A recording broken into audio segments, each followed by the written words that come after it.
Boker Tov. Today's daf yomi is Nedarim daf Chav Ches, Nedarim 28.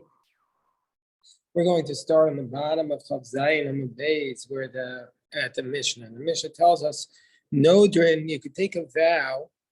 Presumably, it's going to be a false vow. If there's somebody who's trying to kill you, and you need to make a vow, we'll see from the Mishnah. You need a vow that something is truma, so that the guy who's trying to kill you is trying to take some land or some other sort of property, and you take a vow and say, I can't give that to you, that's truma, even though it's not truma.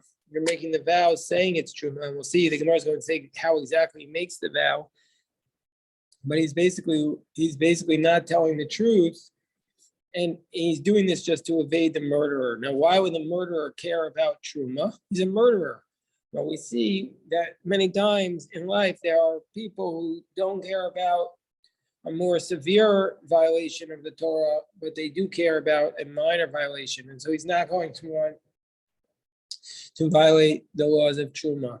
Others say that no, he realizes that the value of it will be far less if it's truma because it's a much limited market. So we see Nodrin laharagin, that's to evade a murderer, or haramin. Haramin is to evade a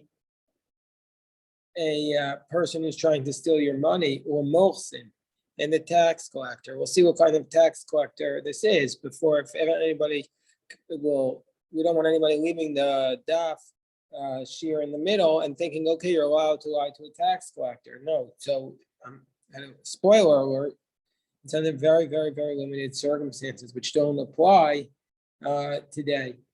So you're allowed to take a vow that's not the truth to evade having to pay the murderer, the haramin, the robber, and the tax collector. And you're taking the vow, she truma.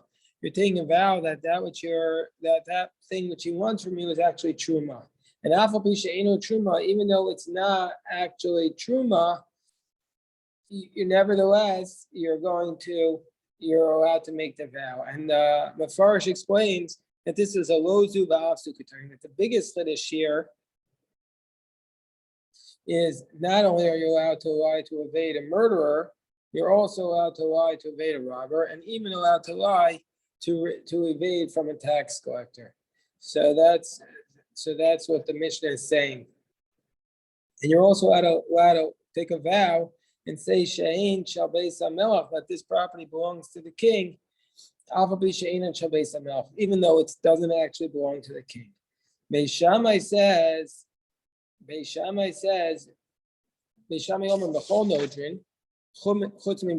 that you could take this vow. Beis Shammai is of the position that you're allowed to take the vow in order to evade the payment, meaning to say bechol is adding even by connecting it to the kadshay mizbeach or to the kadshay the kabayis. For example, if you're saying I'm consecrating this animal to the temple, or you're allowed to do this vow, but you can't use an oath. You can't say a shvuah. What's the problem with a shvuah? You can't say these fruits will be prohibited upon me by an oath. Why? Because a shvuah is more severe, as we've seen in our tractate earlier. We saw it on Daf Yud Ches Amud Aleph, that a shvuah, an oath, it says in the Torah, well, that you're not going to be cleansed from an oath. You're not going to be absolved. And so therefore you can't do an oath, but you can do a vow to evade these payments. Beisol says, no, you're allowed to not tell the truth, even using an oath to evade these payments. Beis Shammai says, you're not allowed to offer to do the vow. It's only if he says to you, take a vow from me, then you're allowed to make the vow. Beisol says, no, you can even initiate that. You can even say, I'll take a vow and prove to you that it's truma. Beis Shammai says, Beis Shammai says, if you're going to become permitted, the vow is not going to take effect only about those things that he asked you to take the vow. If he says, take the vow that you're going to prohibit all the fruits upon you, or the Mishnah is going to give us an example. But if he adds on to the vow, that we're not going to say in that circumstance that the vow is not applicable. Even those things that he doesn't directly ask you to take the vow upon, we're going to say that the vow is applicable. Ketzad. What's the scenario? Amar, let's say he says, Amar lo emor konem ishti nanisli. He said, say to him, if you really think that that's true, must say that my wife will be prohibited to have any benefit from me. The Amar and the guy who's taking the oath says, I'll do one better. Konim ishti ubanai naninli. I'll say my wife and my children can never have any benefit from me. Beis Shammai says under those circumstances, Beis Shammai Omer Mishto Mutar Subhanahu Asurim. Beis Shammai says under those circumstances, his wife will be permitted, but the children will be prohibited because he had no basis to take the vow about the children. Whereas Beis Hillel Omer Me'elu Ve'elu Mutarim, Beis Hillel says no, everybody, both cases, both the wife and the children are going to be permitted under those circumstances. So the Gemara asked the question, how could you lie to the tax collector or to evade paying the taxes? We have a principle that appears in Baba Kama, in Baba Basra, and in Gittin, Gomer Shmuel. Shmuel taught, Dina de Machusa Dina. The laws of the land are the laws. You're not allowed to violate these laws. So how is he able to lie to the tax collector? So the Gemara answers, the first possibility is we're talking about a moches, a tax collector, that there's no limit to how much he wants. And so therefore he's acting, as the Ran says, Kivin Shekain Lav Dinahu, Elacham Sanusa. He's not acting according to the law, he's just grabbing as much as he can. And the Sanusa de Moches, and a tax collector is just grabbing as much as he can, that's Lav Dinahu. That's not the law. Whereas the Debei Rabbi Yanai says, it's a tax collector who was not appointed. He's a self-appointed tax collector. He was a self-appointed tax collector. Now, what's the basis? And so therefore, since he was self-appointed, he's not really the law of the land. He's not representing the kingdom. What's the basis for this idea of Dina de Machusa Dina? So there's a few theories about it. One theory is that it's under the theory of Hefker, Bezdin, Hefker. That is, the Jewish courts say, we command you to obey the laws of the kingdom. And so therefore, but the problem, and the Jewish courts have the right to declare somebody's money ownerless. So therefore, if we take that approach, it's limited to monetary matters. Others say the point is that this is the king's land, and he owns it. And so therefore, since he owns it, you have to obey what he says. Another approach that says, no, we make a tacit agreement with all the people living there. And we're partners. So if we don't obey it, then we're stealing from them. But going back to the approach, it says this is the king's land. The Ran quotes Tosfos and draws an implication from that. And he says, because we Tosfos, the Dafki b'malchei ovdei kochavim. When do we say Dina de Malchusa Dina? Only when it applies to the kingdoms of the idolaters. That's when we say you have to obey the land. Because he owns the land, and he could say to them, if imlota asum mitzvosai agaresha samaras, if you don't follow my mitzvahs, I'll kick you out, I'll expel you. Rahman Litzlan, we remember tragically that the Jews of Northern Europe were expelled from basically every land. They were expelled from France, they were expelled from England, they were expelled from the Germanic lands. They're expelled from Spain. So we know that this is the law. They own it. This is their responsibility. I can expel you. But it doesn't apply to the land of the Jews, to the land of Israel, because everybody's a partner in it. We have the right to live in the land of Israel, so we can't be expelled. So that's what people want to say. So some people want to say, oh, so it doesn't apply in the land of Israel today. But first of all, this Ran is not accepted by everyone, this idea that it doesn't apply in Israel. Second of all, many point out that nowadays the taxes are not going to just pay for the king's palace, but the taxes are a responsibility of a citizen to uphold the streets. We have a democracy. You put the streets up, you put the hospitals up, you put all these things that the social welfare states are supporting. And so therefore, if you don't participate in it, you're stealing from the other people who are partners in the land. And that shouldn't matter what country you're in. Even in Israel, you'd be in violation of theft by not paying your taxes. One of the things that I haven't seen, but I'm sure there's a big discussion of it, is what's the difference between, obviously you have to pay your taxes, but what about tax avoidance? That you want to hire a lawyer to say, find all the ways I don't have to pay taxes without violating the law. Is that inappropriate to do? Okay, so let's go on with the Gemara. So the Gemara says, if you take an oath, you want to take an oath that these belong to the king, a vow that these belong to the king, even though they don't belong to the king. So the Gemara asks the question, how did you make this vow? So Amar Rabbi Amar Rav, but Omer Ye'asu Peris Olam Alai Im Einan Shel Beis HaMelech. So you say, all these fruits are going to be prohibited upon me. If this is not the king's, then all these fruits will be prohibited upon me. Gemara says, well, then you should be bound by the vow. Even the Amar Ye'asru, once you formulated these words, then you'd actually be lying. Then you'd be in violation. Actually, you're not actually to literally lie. Once you say all these fruits will be prohibited upon me, you've actually said something which should be binding. So the Gemara says, actually, so you limit it. The Gemara says, no. What's the case in the Mishnah? But Omer Ayom. He says all these fruits will be prohibited upon me today if these are not the king's. Well, the Gemara says, well, either Amar Hayom, if he says today, well, then what's the power of the vow? The tax collector is going to be unimpressed with such a vow. So the Gemara says, but Omer Belibo Hayom. He says Belibo. He says quietly. He says he just says it quietly today.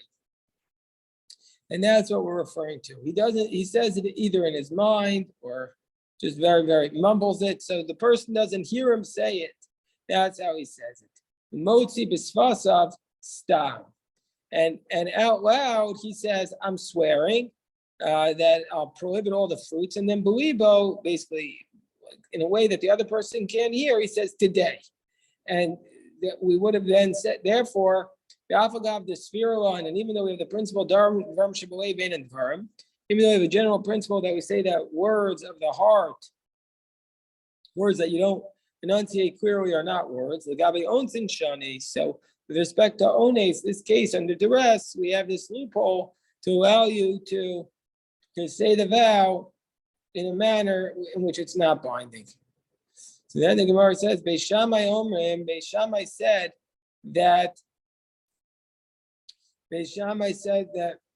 you could take a vow. What did we say in the bottom of the Gemara? B'chol nodron chutz mishvuah. Mishnah says, Beis Shammai says, you can vow in any language with the exception of an oath.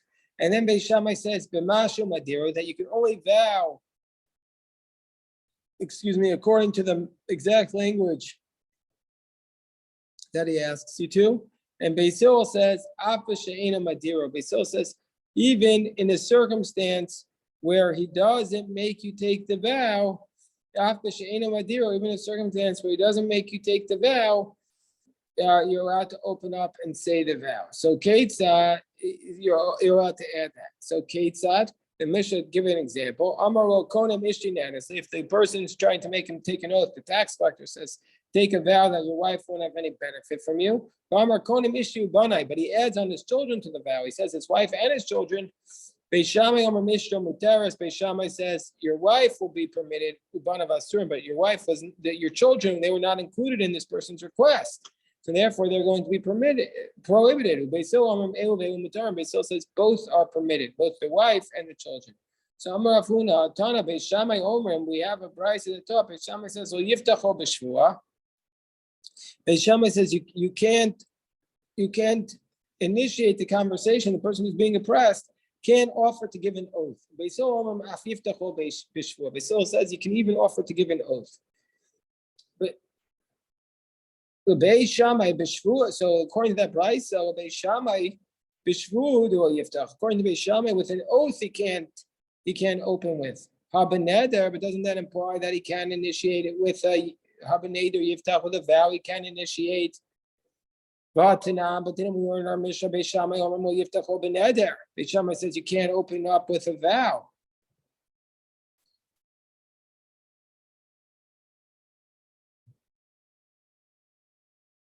And also doesn't imply that you can't open up with a with the vow, though you have to b'shvua, that he can't open up with a shvua, but you can't open up with a vow. But Beis Shammai says you can make a vow with everything except with an oath. So this Bryce implies that if the other guy opens up with an oath, you can say the oath. So the Gemara says, Tana Bryce b'shvua. The reason why the Bryce talks the language of an oath is teach us the strength of Beis Hillel's position, that even if you can even open up with an oath. And Rav Ashi says, that this is how we read our Mishnah. Rav Ashi says, our Bryce is referring to a completely different scenario than our Mishnah. Beis Shammai Omer Ein She'ela B'Shvua. That Beis Shammai is saying that what does it mean? Well, Yiftacho B'Shvua. What Beis Shammai is saying that Yiftacho doesn't mean initiate the conversation there. It means you can't go to a Chacham to annul the oath. Beis Hillel Omer She'ela B'Shvua. By an oath, Beis Hillel says you can also go to a Chacham to annul the oath. So now we say Arenetios Ha'elu. So we're up to the bottom Mishnah on Kafchas Amud Aleph. Arenetios Ha'elu Karban Im Eina Niktatzos. Let's say you say these netios. What are netios? Netios are saplings. So you see, these netios will be prohibited to me like a carbon. They'll be hektish. They'll be consecrated. Im eino niktatus, if they're not cut down. The commentaries explain that there's just a hurricane coming, and he sees the hurricane, and he says, "This is how the Rosh explains it." Ra ruach sa'ara minat sheves. He sees a big storm blowing the wind. And he's worried that all the trees might be cut off from the ground. Or he sees a fire. He sees a fire in the city. And his clothes are in doubt.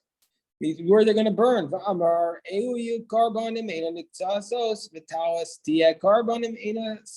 He says, oh, these trees will be for a carbon if they're not burnt down, and the talis will be for a carbon if it's not burned. So Rosh says that this is like an accidental oath. Because why did he consecrate it? Or he was out of position. He was out of position. I'm never going to be able to save it. Well, Gamar Belibo Laktishan, he really didn't mean to consecrate it.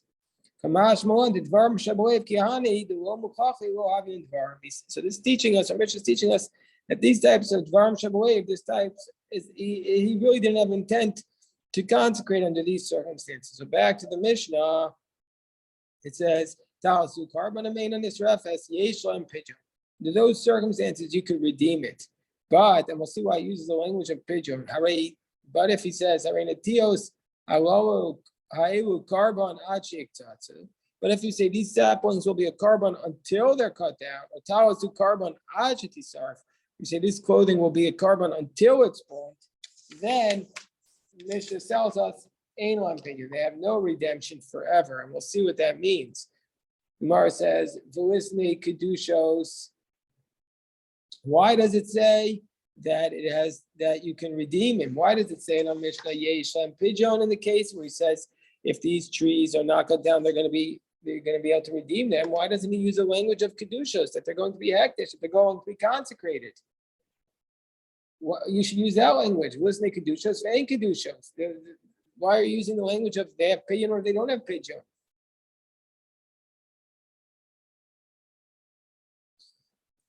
So the Gemara explains. Because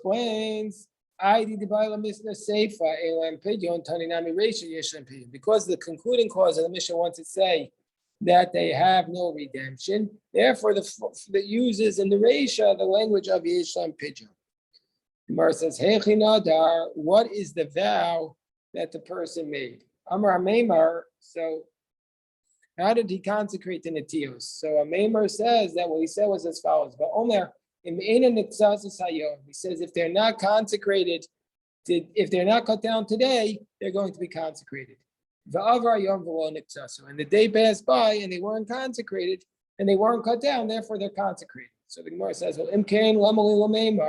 so what's the chiddush here? Of course they're consecrated. That's what's the chiddush? Gemara says, no, pshita, lo tzricha, no, what are we talking about? Like the Rosh explained, going to ika zika nafisha. There's a very strong wind. And so he thinks that they're for sure going to cut down. He thinks they're not even going to make it through the day. And now that he makes it, he really made the oath under bad circumstances. His intent was that it was going to fall down. The Gemara says it can't be. But we learned this law of the Tios next to the law of the Talis. The Talis was Sreifa Kaima. And the Talis was, and it's difficult. The Talis was Sreifa Kaima. Is the Talis getting ready to be burnt? For sure, just a regular Talis is not standing to be burnt. So how can you say, how is it possible that the Tana is talking about a case and with the trees that it's about to be uprooted when you can't have such a circumstance with the clothing? Mara says, no, the Talis can be talking about that. In Kigon the Ika to Leika, there was a fire that was coming on to your clothes, and there was a fire, and it's concerned for sure that the Talis was going to be burnt down.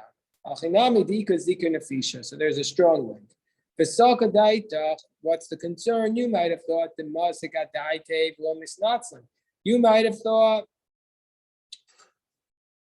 that he might have thought the He might have thought he's thinking in his mind, there's no way it's going to be saved. And you might have thought, oh, that's the only reason why he made the vow. He didn't think it was going to be saved. Kamash 1, we see from here that indeed the vow is still applicable. Hold on, we'll continue. I just want to stop the recording.